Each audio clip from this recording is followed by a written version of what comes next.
A sword like this begins with a piece of steel that looks nothing like a sword. This one began as an old suspension spring. I wanted to turn it into a two-handed sword, not a historical reconstruction, but my own interpretation of a medieval form. The material is ordinary. The challenge is what you choose to do with it.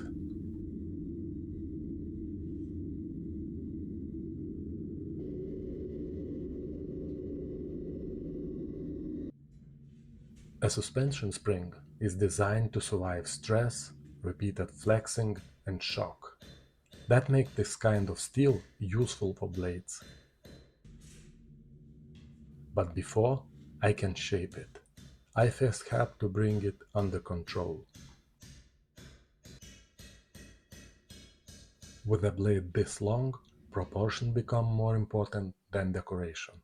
Before I remove any steel, I need to know where the blade begins, where it ends, and how the whole sword will balance. A few millimeters may seem insignificant here. On a sword this size, they can change the character of the entire piece.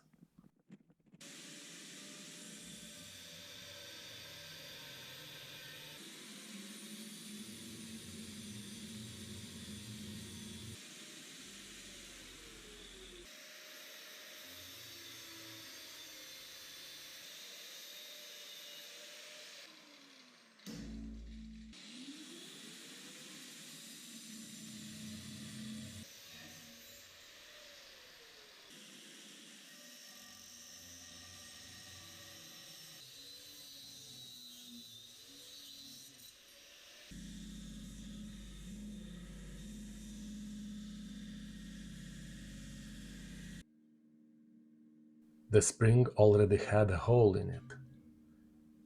It had nothing to do with the sword I was making, so it had to disappear. This is one of those small problems that never appears in the finished object, because the finished object has to look as if the problem never existed.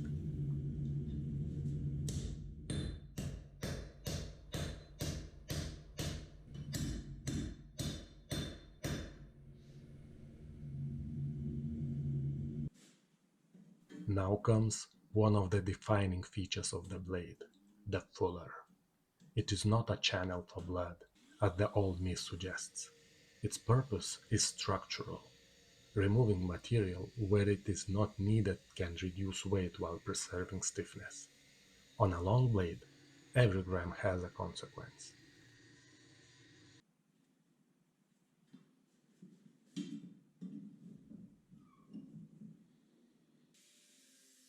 Forging gave me the rough shape.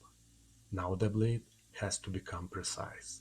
This is where the geometry begins to reveal itself.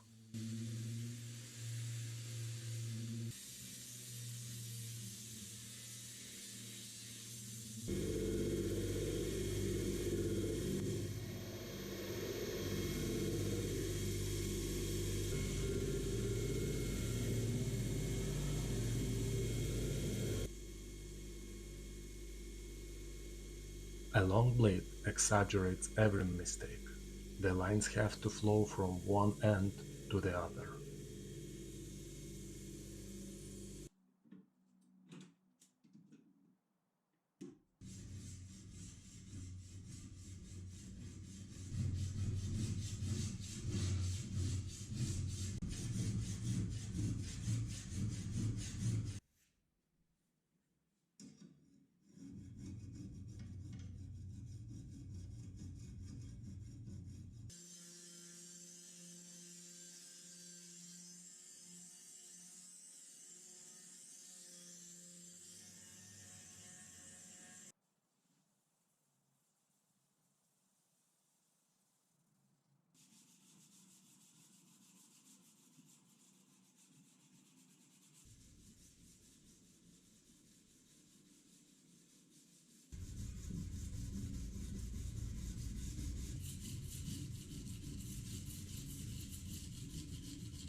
The guard is the first part that changes the blade from a piece of steel into a sword.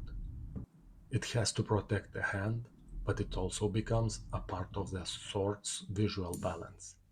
For this piece, I chose copper. Its warm color gives a contrast to the cold surface of the steel. This is not an attempt to reproduce one particular historical sword. It is simply a design choice for this piece.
The pommel may look like the final detail of the handle, but its position is much more important than that. Its mass becomes part of the sword's balance. A long blade can become awkward very quickly if too much weight sits forward. The guard, handle, and pommel have to work with the blade, not against it.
I don't think of these as four separate parts. I think of them as one object.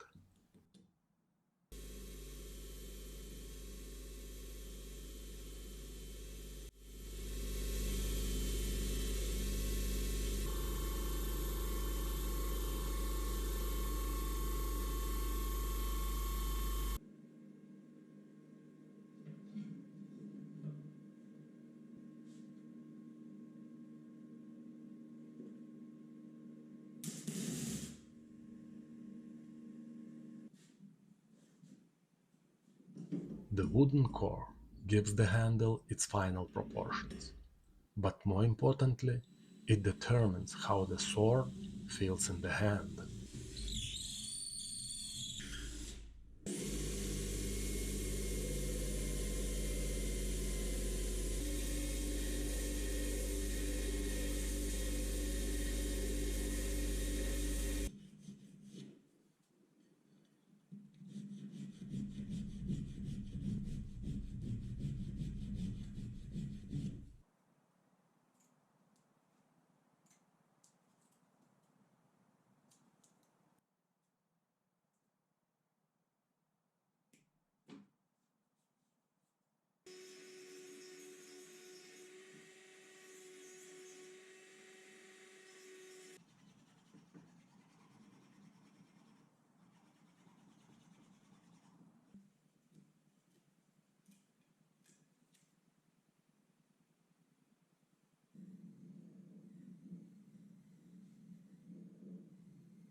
I added a simple copper detail to break up the wooden surface. It is a small detail, but small details often make the difference between something that is merely finished and something that feels considered.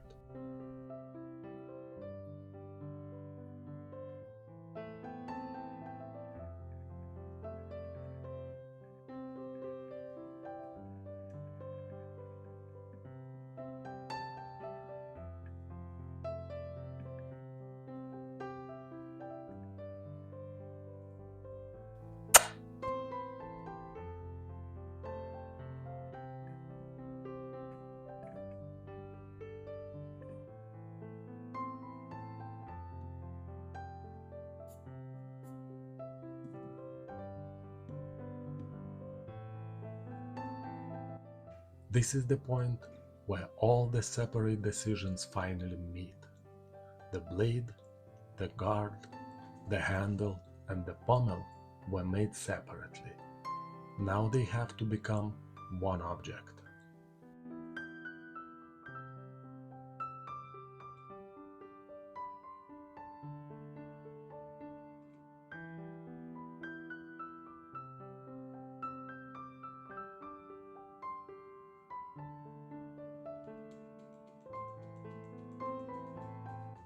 This sword was made for photography, film, and visual work.